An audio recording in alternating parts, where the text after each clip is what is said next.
case of Jeremy Shue, and it's about to take a wild turn. We've got bond violations, secret phone calls, and even accusations of witness tampering. The stakes, his freedom.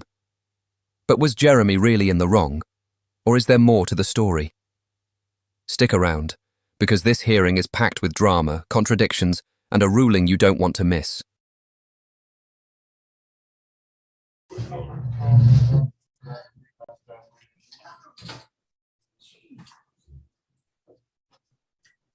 Hello, what's your name? Jeremy Shue.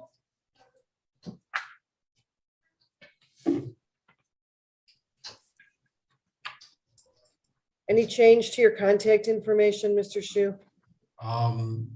Contact information would be my mother.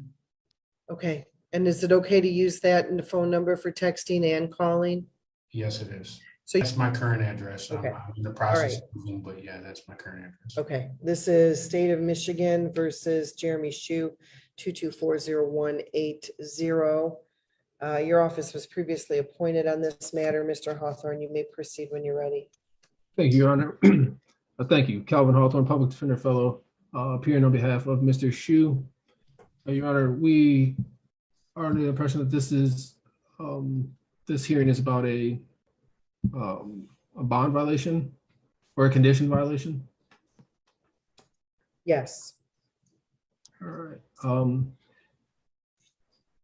Mr. Shue informs me, that he was not anywhere near the alleged address where he's supposed to stay away from, and that he's had no contact with that individual as well. Go ahead, Mr. Dovey. Your Honor, the police report, Washington County Sheriff's report from 6/18 of 2022 indicates he was arrested hiding in the bushes across the street. Yeah. The police report states that at 5731 Dexter Pinckney Road, the caller reported that someone had walked through their backyard and hunkered down in their weeds. They don't know what he's doing. They believe he came from next door. They recognize the subject. He had done it before, white male in his 30s. The police approached the location where the subject was last seen in the woods. A white male was observed. I asked Jeremy Shue what he was doing. He told me he was just sitting. I questioned him about sitting in someone's weeds. He told me he was just Caught in the weeds. Literally. The police say Jeremy was found crouching near a restricted property, the very place he was ordered to avoid. His excuse? He was just sitting. But here's the legal reality. When a no-contact order is in play, being even a few feet too close can trigger a violation. Question for you. Was this bad luck, or was Jeremy pushing boundaries he knew he shouldn't? sitting. He had just come from his friend's house. Okay, so the address that you're not supposed to be at, Mr. Shue, is 57, I believe, 57 something. 5721. You were found at 5731. And you're not supposed to have contact with somebody named Donna Eaton. Did not. Deputy Rob requested I attempt contact with Donna. I spoke to a female on the telephone who identified herself as Donna. I informed her of who I was, and when I mentioned Jeremy being at her house, she hung up the phone. I did not have contact with her. Okay. I'm sorry. I didn't. When you put yourself in a situation that is standing right against the line of violating your bond, like being very, very close, then the police don't have any option but to assume you violated your bond. There's no reason for you to be there. Ma'am, Yes, may I speak? sure. I was at a party behind the residence, which was on Horseshoe Bend. It was like I know where Horseshoe Bend is. Okay, I was at a party there. When my understanding was two things. One, from Donna's mother, that Donna spoke to Judge Freshauer and had the no contact order dropped. Okay, Also- until someone gives you from the judge's mouth Yes, ma'am. that information, it's not true. All right. Yes, ma'am. The other thing is I went to the creek that was behind the residence to find my sandals. Mr. Shu, I would just advise, Yeah, because if your You know- sandals were there, you're too close. That was from like a month ago where I dropped them and I was just trying to get them. Shouldn't have been there a month ago either. Like I said, I never had contact with her. I wasn't on her property, and I apologize for any inconvenience. I am currently a caregiver for my two uncles. My one uncle has cerebral palsy.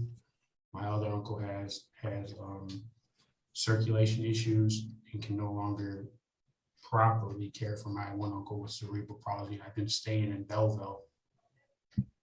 And that's where I intend to move to at some point once I get probation transferred and all the court stuff dealt with.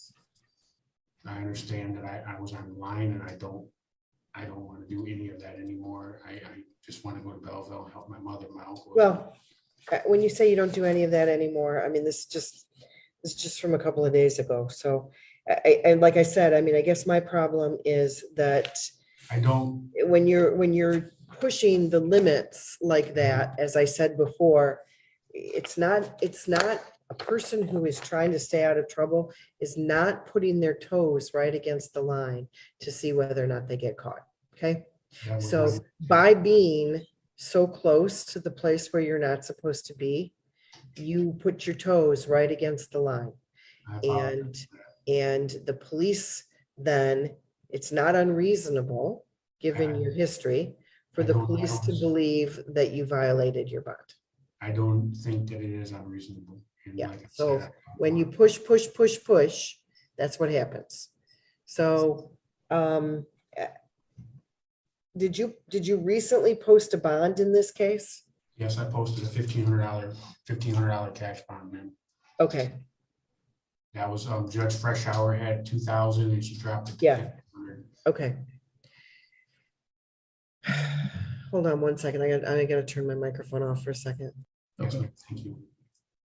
So I think that the policy, unfortunately for you, and again, this is why it's not worth it to push the envelope, is that you have to be held without bond until you can see Judge Freshour. So that will be luckily this Thursday. Okay, that's fine. I appreciate it. Being made myself Right. sorry for the inconvenience. So Thursday, the corrections officers will make sure that you appear with Judge Freshour on Thursday. And someone from Mr. Hawthorne's office will be there with you. You'll be able to discuss whether or not a violation occurred and what the penalty is at that time. All right, thank you, man. Have a good day. Okay, thank you. thank you, Your Honor. State of Michigan versus Jeremy Shu, 22F10970. I have received a petition requesting a court-appointed lawyer. I will sign that. I believe that we've already updated Mr. Shu's contact information, so I'm not going to bother to verify that. You may proceed when you're ready. Ms. Thank you, Your Apple. Honor. Assistant Public Defender Hannah Apple appearing with and on behalf of Mr. Shu. I have reviewed the complaint with him, so we will waive a formal reading and stand mute at this time. Okay, may address bond when you're ready. Thank you, Your Honor. Regarding bond, he is set for a bond violation hearing tomorrow. I have reviewed the bond form with Mr. Shu, so he's aware of those conditions that are being requested. No objection there. We'd request the next available court date for him. Okay. Go ahead, Mr. Shu. I would honestly like to have a reading of the formal complaint Sure. for the record, please. The complaint in this matter states that on or about June 23rd, 2022, at 2201 Hogback Road in Pittsfield Township, Washtenaw County, Michigan, defendant is accused of bribing, intimidating, or interfering with witnesses, giving, offering to give, or promising a relationship to a person in order to influence the person's testimony, or to prevent the person from testifying in an official proceeding. This is a felony with a maximum of 4 years and/or $5,000. Since I have not reviewed the complaint and have not had the ability to review the complaint, can you tell me who the alleged arresting officer and or complaining witnesses is? The complaining witness is Officer Thomas Robb of the Washtenaw County Sheriff's Department. Okay. I took testimony today from Sinks. This doesn't have Sinks. Detective Thomas Sinks. His testimony to me was that 2 phone calls were made to Miss Donna, I think you say her last name, Uton. And that in those 2 phone calls, you were instructing her about what to say when she came to court. Okay, that's I understand what the testimony is, ma'am. There's no validity to that, but it is what it is. I understand that's not what today is for. Someone listens to the recordings. Yes, I understand. I completely understand. Okay, and you're not supposed to talk to her at all about anything. Okay. You know that already. I mean, we just saw each other. I completely understand. I'll say this: I reserve my First Amendment right to freedom of association and my 14th Amendment substantive due process right to marry and or have a relationship with whoever I choose. That's really all I'm going to say today. Okay.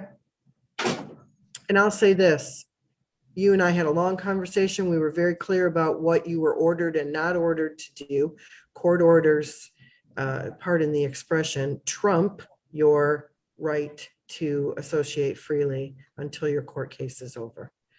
So you're not accused today of violating that court order because you already were accused of violating the court order. So this is where we are now.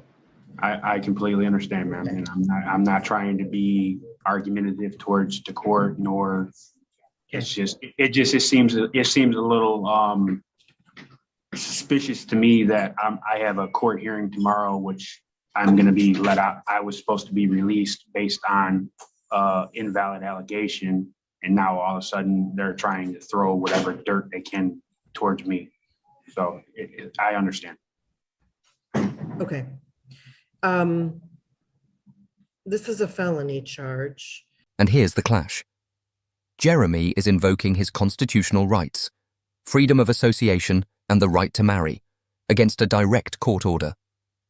Sounds bold, but in the eyes of the law, court orders outrank personal claims until the case is resolved. It's a powerful reminder that in court, your rights have limits when they collide with someone else's safety. Do you think Jeremy was making a valid point, or just digging himself deeper? I'm going to set a bond on this case because of the nature of the charge, as well as your status on the other things. Setting the bond at $5,000, 10%. All right, I appreciate it, ma'am. Thank you. Ms. McDuffie, did you want to say something? I'm familiar with Mr. Shu. I understand what your office is requesting. Oh, yes, Your Honor. I just had a couple of notes from the APA who's handling this case, and it was pointed out that on this particular matter, apparently Mr. Shu has not appeared voluntarily. It's only been when he's in custody. However, I do have Mr. Shu on some unrelated sort of traffic cases in 2 other courtrooms, and I've always seen him appear, so that that's not for this matter, though. Because no, I understand. We're in a new case. Yes, I'm just saying that the notes in terms of his appearances, willingness to appear, ability to appear, et cetera, are just reflecting that just in terms of flight risk, et cetera. So yeah. That was all. The bigger flight risk, honestly, is his unwillingness to follow court orders. But I believe that Judge Freshour will deal with that. Okay, I'm setting this at $5,000, 10%. Can I say sure. one thing? I'm sorry, ma'am. I didn't mean to cut you off, and I completely apologize. I am filing, just so the prosecutor office know, and for the record can reflect, I will be filing a civil lawsuit based on malicious prosecution. Okay. So that'll be filed in federal court within the next couple of days. Yeah. I think we should not waive the timeframes, Miss Apple, because I don't know when he's going to be able to. I was requesting the next available, so. Okay, next available is July 7th at 9 a.m. Thank you. All right. Thank you, ma'am. That's for the probable cause conference, Mr. Shu, okay? I appreciate it, ma'am. All Thank right, you. no contact with, I gotta give you a couple of conditions, no contact with Donna Uten. Do not go to her address on, Okay. and you already have a tether in that other case, don't you? No, I do not. I have no tether. Okay, I'm ordering a tether. Okay. Um, Is that before or after I pay whatever bond? When you are released from custody, a GPS tether will be put on you. I'm trying to decide whether I want the tether to restrict you to your home or prevent you from being where she is. I'm also going to order that you not use the phone while you're in jail. So my civil rights are even more restricted now. These aren't your civil rights, sir. You misunderstand. I get why you feel that way, but that's not what this is. When a person is accused of committing a crime, then it's the court is permitted to put some restrictions on their liberty. I'm not restricting your civil rights. I'm balancing your rights to be free from any interference with Miss Uten's rights to be safe. I'll say this all stemmed from an argument that there was no physical violence from myself nor threats from myself. Yeah. I just want to make that clear. Okay, and I understand what you're trying to tell me, and it's okay for you to tell me the things that you're telling me, but I have not forgotten what our last interaction was like. I completely understand, ma'am. Like I said, I'm not trying to be argumentative. All right. So I'm going to order the GPS tether to keep you from her location. That's less restrictive than confining you to your home. So the GPS tether prior to your release from jail with as the hotspot. No contact means you can't initiate contact. It also means you can't reply if she contacts you. You can't use social media or any third party to have contact with her. No criminal behavior, no assaultive behavior, no weapons. And I'm ordering you not to use the phone in the jail. Well, I need to speak to someone. I need to speak to someone in the jail. Could you ask one of the corrections officers to? I believe there's one sitting right here. Hi. There's a request from the prosecutor's office that Mr. Shu have a restriction not to use the phone. I don't know what that looks like. That's not something I usually order. Because I think that sometimes people need to use the phone for other reasons. So what do you have any thoughts on that? I'm not asking you to make the decision, but if there's something you can tell me about what phone use is like. So you probably could call the sergeant and they can give you a better. Okay. What to do and what not to do, I guess. Right, we'll call Arnett then. Yep, perfect. Yep. Okay, thanks. Ms. McDuffie, anything you want to say about that? That's a request from your office, and I understand why it's being requested, but I'm not sure that that's an appropriate restriction. I understand, Your Honor. I've seen it as well, and I've had a couple other cases with jail calls with intimidation issues, Yeah. and it's essentially all we can do to prevent that contact. It would be one thing if you could sort of say no calls to this number, but there are ways to sort of circumvent that as well. So it's kind of all we can do to, yeah. Right. May I say one thing? Yes. And again, I apologize, and I understand that this is an inconvenience for everybody. I have court tomorrow based on the controlling domestic violence case. Yeah. If and when that controlling domestic violence case is dismissed and or voided or whatever, does this case control that one, or does that one control this one? No, neither. They're Okay, two separate cases.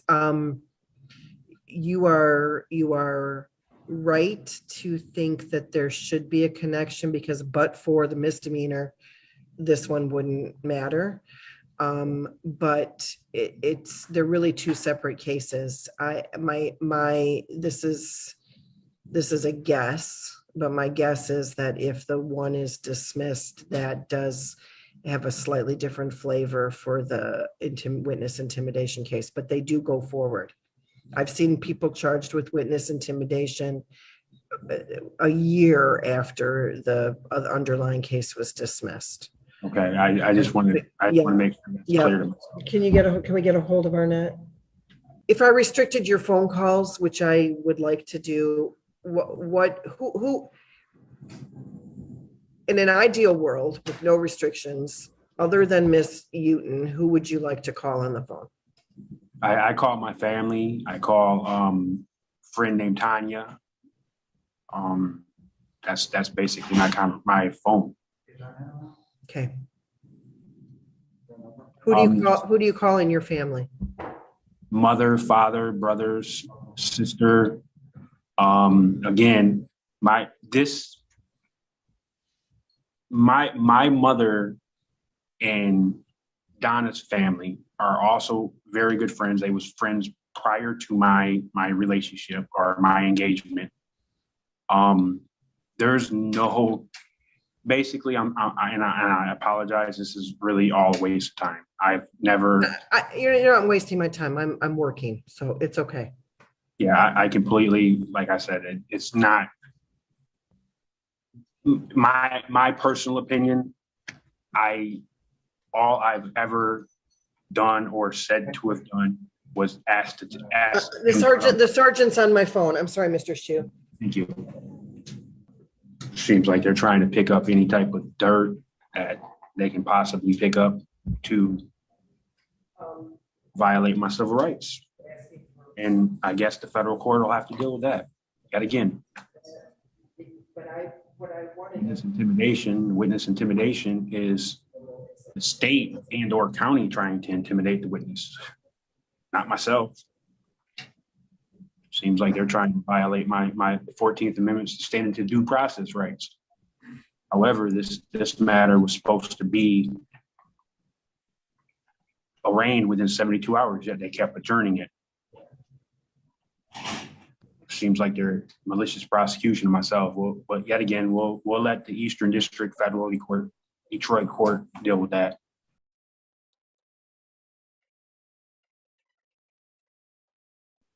Abusive process, malicious prosecution, false arrest, false imprisonment, Which is easier for me to violation of no contact order, but yet I wasn't in violation of no contact order.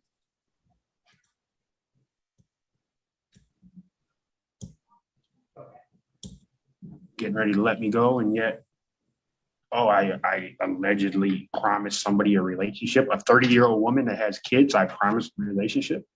Makes no sense. I know he's having a hard time. Not that I. Okay. I'm going to restrict phone numbers. Okay. I talked to the sergeant and I asked him what, my question was, how sort of spiritually harmful is it for a person to be cut off from their phone privileges? And he said it kind of depends, of course, on what their use of the phone is and what their relationship to the community is. So I know you would like to be able to contact your family. So Ms. McDuffie, we need your office to get the phone number for, I don't have her phone number, Miss Uten, and her family, so that he cannot call those numbers. Will do, Your Honor. Those numbers then can be submitted to the jail as numbers he cannot call. Okay.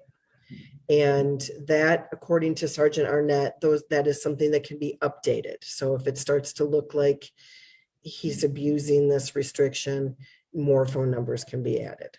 But I think for now, I'm going to say no jail calls to Donna Uten or her family members.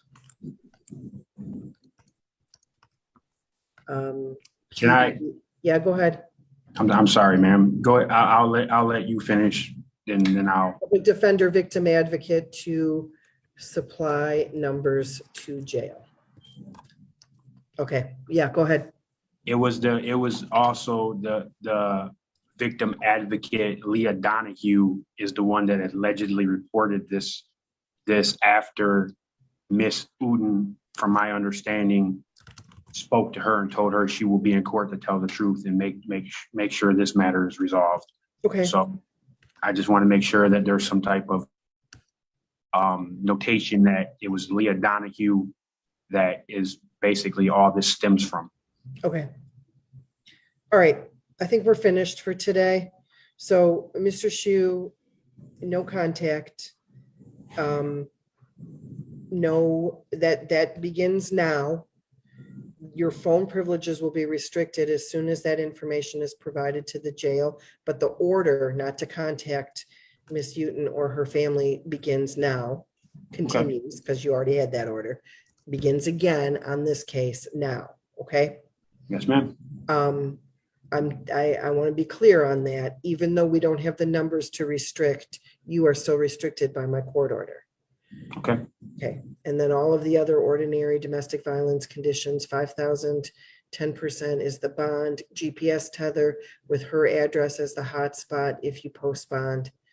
And court date on July 7th. So here's where it lands. Jeremy's bond is set at $5,000 with a GPS tether and a strict no-contact order. The judge made it clear, one more misstep, and Jeremy could be locked up until trial. This case shines a spotlight on how fragile second chances can be in the courtroom. What do you think? Was the judge too harsh, or was this exactly what was needed? Yes, ma'am. Okay. All right. Thank you. One thing real quick. From my understanding is that Miss Uten and or her family has contacted and or communicated with the prosecutor's office and informed them that what she intended to do, telling the truth in court. What she did not want was no contact order. So basically, so I don't change that unless I get to speak to the person. Okay. And at this point, that's not, I have not heard that from anyone. So I'm not making any modifications to my orders. I completely understand. Okay. Thank you. Have a good day. Okay. Thank you. Bye-bye. Next time we need federal court. All right. We are all set. Thank you. You Okay, have a good everybody. night. Yeah, thanks. That was a long haul, but here we are.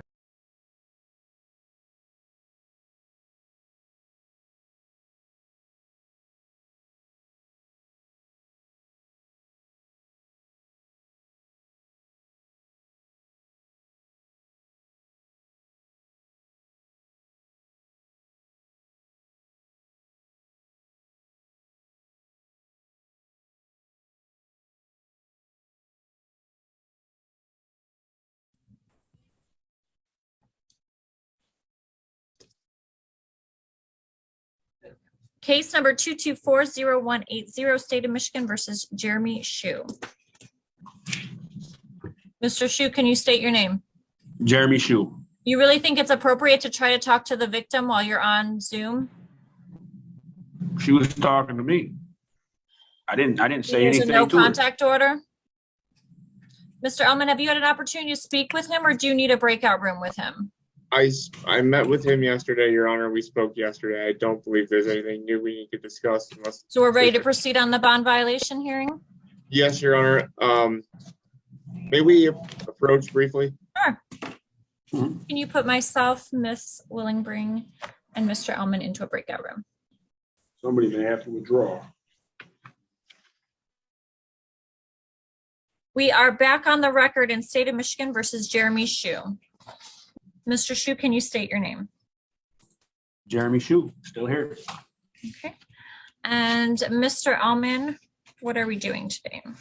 Your Honor, thank you for that bench conference, first of all, but as we discussed at bench, it's my understanding after meeting with Mr. Shu that he, I guess, does wish to admit to the added bond violation, which is the phone calls, however, not the original bond violation that he was previously picked up on the 18th.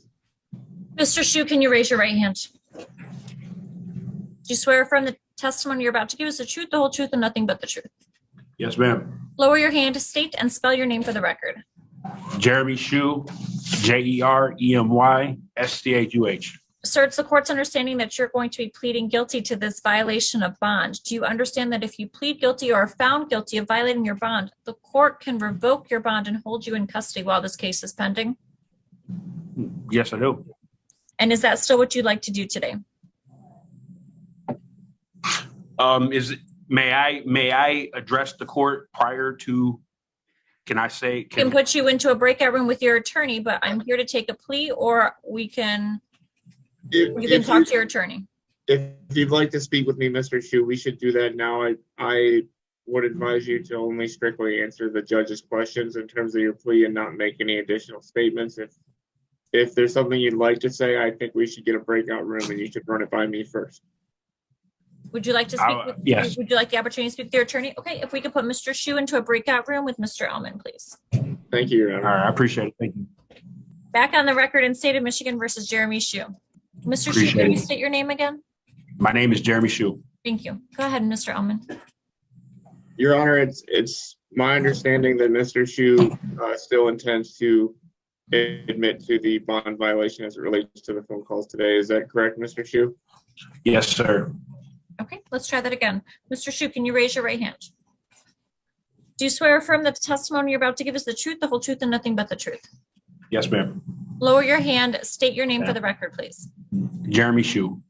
Sir, it's the court's understanding that you're going to be pleading guilty to a bond violation. Do you understand that if you are found guilty or plead guilty to a violation of bond, the court can hold you in custody while this case is pending and revoke your bond? Do you understand that? Yes, I do. And is that still what you'd like to do today? Yes, it is. What did you do that makes you think you're in violation of your bond? While I was in jail, I called my fiance, spoke to her on the phone. The court, and that was in violation of your no contact order, is that correct? Yes, I believe so. The court will accept the violation of admission to the violation of bond. Mr. Ellman or Ms. Willingbring, is there anything anyone would like to say before I address the bond? I would, Your Honor. I do believe that the complaining witness is here, and I believe there's something she would like to say, and I think it may be relevant to the issue of bond. Okay. Your Honor, may I address the court prior to the Yes. victim? Your Honor, as you know, Mr. Shu had a no contact order with the complaining witness, in this case, Ms. Uton. At the time he was brought into custody on 6/23, between 6/23 and 6/27, he called her 15 times. He was arraigned on new felony witness tampering charges on 6/27, and he was arraigned no less than, I would say, 30 minutes after he was arraigned, told that he could not contact the victim. He again called her, referred to her as mom, but called her number. And at this point, their voices are recognizable to me, the officer involved, and the victim advocate. In calls with Ms. Uton, he's also made concerning remarks about suing everyone involved, threats to the victim advocate about finding her information and sending the U.S. Marshals to her house, threats that were honestly scary and inappropriate, also threats to sue Your Honor. Mr. Shu has never showed up to court on his own volition, has only been there in custody. I think he has an exceedingly difficult time following the court's orders or taking them seriously. And given the new charges, I don't think contact is appropriate, even if Ms. Uton tells Your Honor today that she would like it. Defendant quite simply has no respect for this court or its orders. So I am asking that Your Honor revoke Mr. Shu's phone privileges other than phone calls to his attorney. Every call that he makes is either to Miss Uten or to someone else in order to get a new number for her or in order to contact her through someone else.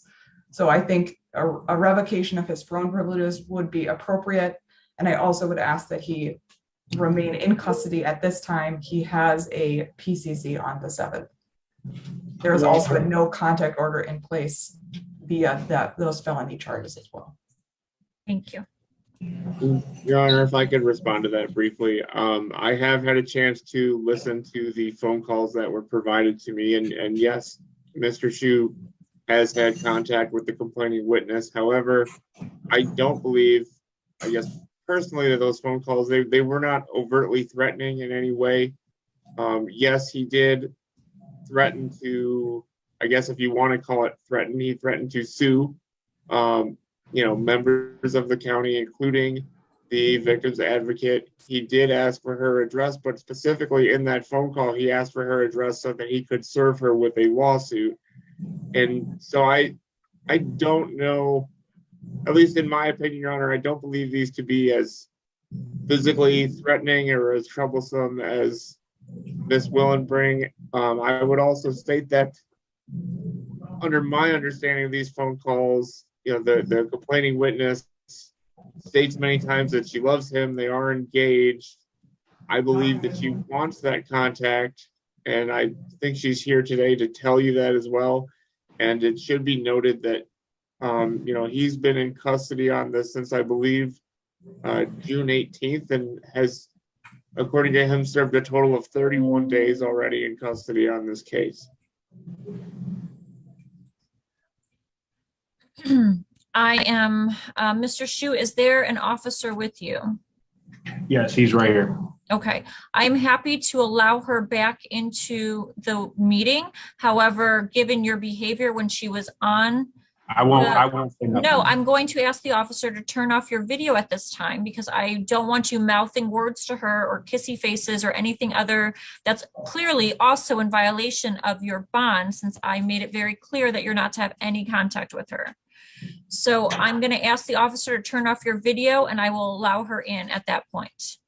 So I'm not allowed to see what is said? You'll be able to see, she won't see you, so she won't see you making any faces or gestures at you. That's fine, man. That's all I wanted to make sure. Thank you.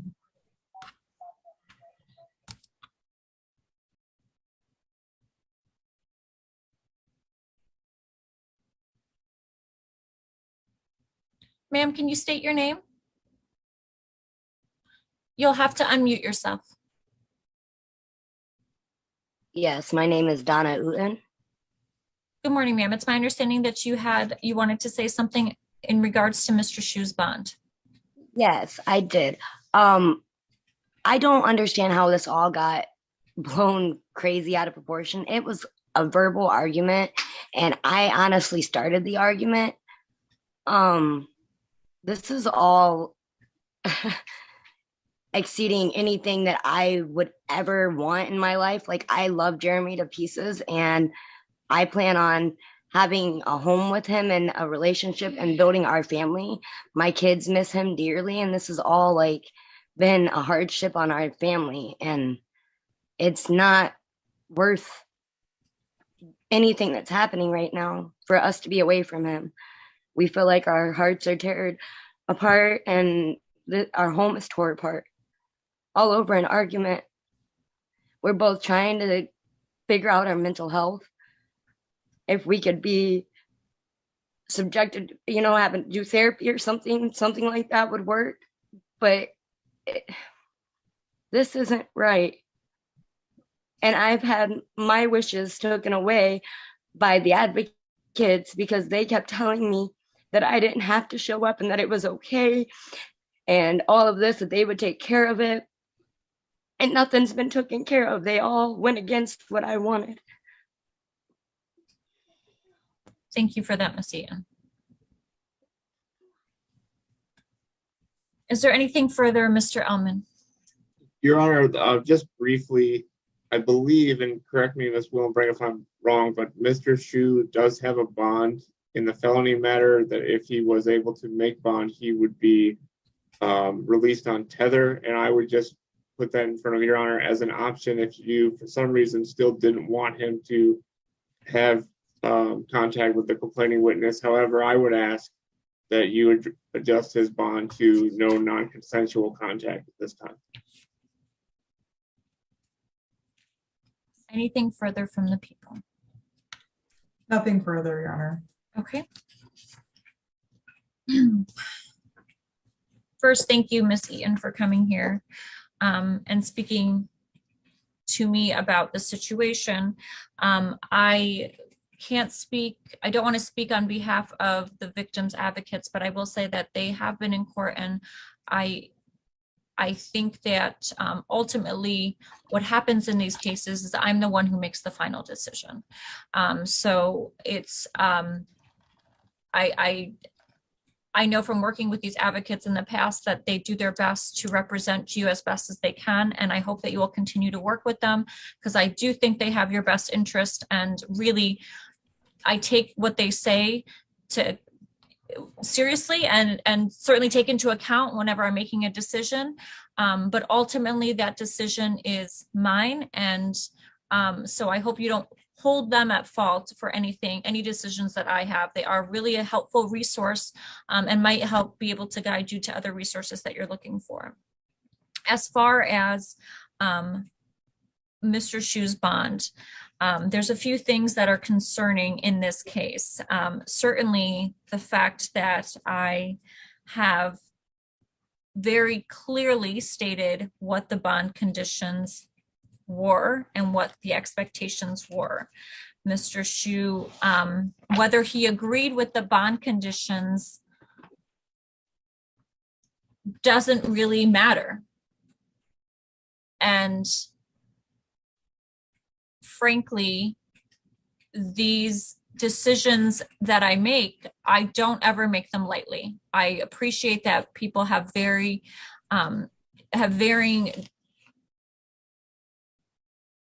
circumstances that and relationships can be complicated. Ultimately, my concern is certainly safety for you, Ms. Eaton, in this case, and public safety. And when these conditions are set out, that's what they're intended to do. Since the beginning of this case, Mr. Shu has repeatedly not respected a single order that I have given regarding contact. Today, Mr. Shu pled guilty to the bond violation of having contact with the victim in this case directly against my order. Additionally, the context of those phone calls and that contact resulted in additional felony charges. He was again ordered to not contact, and he just doesn't seem to care or respect what the court has asked him to stop doing. I appreciate that, Missy, and you would like to have contact with him. It is not just my order now. Now he has an order in the felony matter that there is also to be no contact. I am going to continue that no contact order. At this time, I had previously revoked his bond. I will give him a bond. I will set that bond at $10,000 cash. If he is able to post that bond, he will be on a GPS tether and will not be permitted to return back to that big Pine Drive location.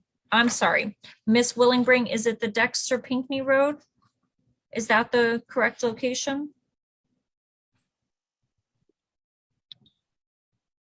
Yes, Your Honor. It's the Dexter. Then he will not be permitted to return. I will be appealing this order. I believe the judge is biased. The Dexter to the Dexter Pinckney Road address. I would like for the judge I would like for a different.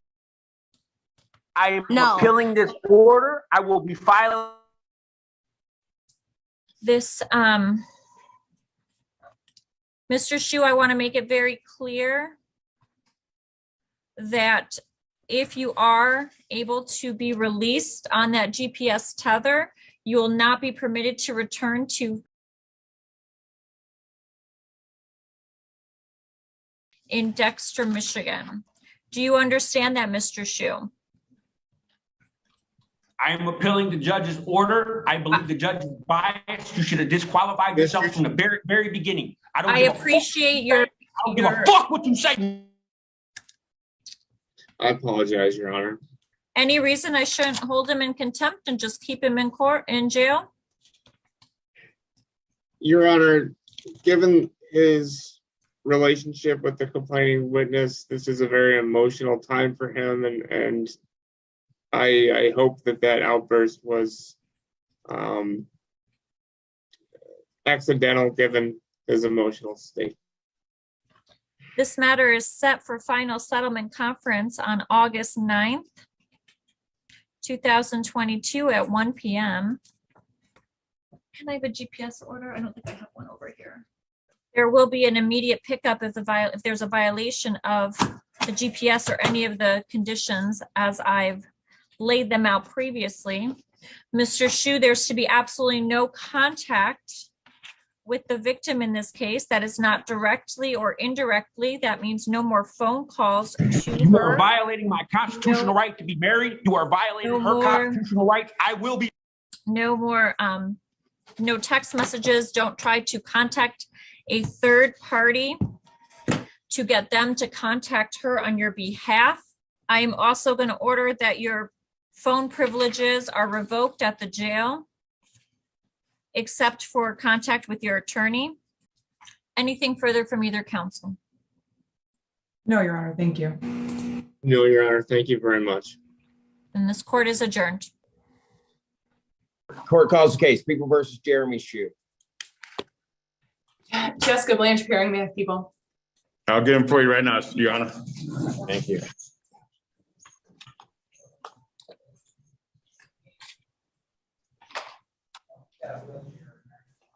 So, Your Honor, Lauren Brown, Deputy Chief Public Defender, appearing temporarily for Mr. Shu, but he's a case for whom we will have to withdraw.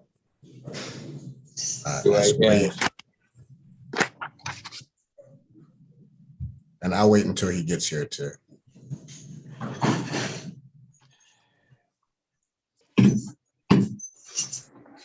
Shut that door. Hear your business. I appreciate it. Yes, sir. All right. Call the case of the People versus Shu. Sir, can you please state your name? My name is Jeremy Shu. So, Your Honor, I see we're still listed as the attorney of record here. We previously knew from another matter he had. Mr. Shu has previously and so we've been unable to represent Mr. Shu going forward. That's one of the standing policies in our office based on the lawsuit. So we would move to withdraw in this case. Can somebody get me an attorney then? Mr. Shu, is this the only case holding you? Yeah, no, actually, sir, it is not. I have a domestic violence that was in front of Judge Freshour, that I have a $10,000 cash bond. It is my first domestic. I've done over 30 days on that case. So when is your next hearing on that case?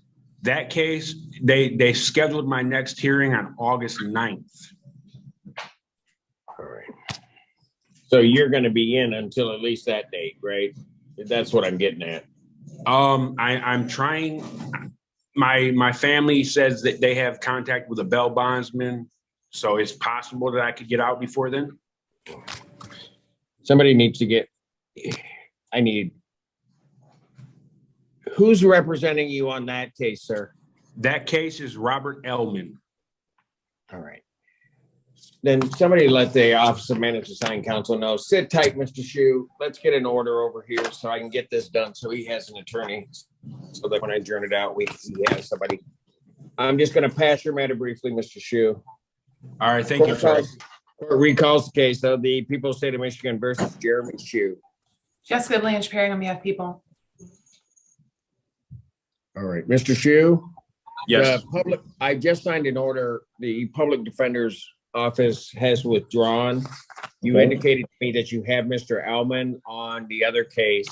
The Office of Assigned Counsel has appointed Mr. Alman to this case for you. Okay. So what it's going to require me to do is adjourn this matter out. Okay. So I'm not sure because he's not here what his schedule is. So I'm going to adjourn it out 2 weeks. I realize you've got that other hold that you're working on out of 14A4. Yes. So, May I say something to the court? Sure. This one, I have one question that I keep asking the officers. Nobody knows. Who is the chief judge of the district court? Which district court? That would be, this district court would be Judge Conkey. You'll have to ask any other questions regarding that. I'm not going to deal with what may be issues. Okay, so it's Judge Conkey, the district That's court? who you'd have, yes. Okay, the other thing is who would I file a extraordinary writ of habeas corpus to? All right, let me just tell you something, Mr. Shu. I am not here to, we dealt with each other before. I'm not here to give you legal advice. Okay. You'll have to get, okay? Yes, sir. What I will do in this case is I will adjourn your probable cause conference. I'm going to adjourn that 2 weeks out, like I said, to the 21st. And the file now indicates Mr. Alman is the